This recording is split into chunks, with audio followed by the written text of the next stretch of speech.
Hey there, in this quick video I want to talk to you about the E2 error for your blanket and why it can be and what can you do about it. So what you can try to do is you want to check the electrical connections.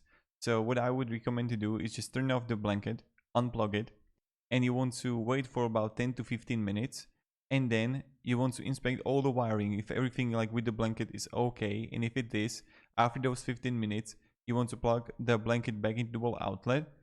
And I do not use any extension cord or power strip as they may not provide sufficient power. And just my question is that if you have covered your blanket with another blanket, that will cause it flash an error message and shut off.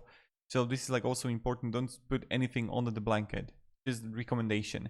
And I hope this video at least helped you with fixing the issue. Thank you very much for watching and have a great day and goodbye.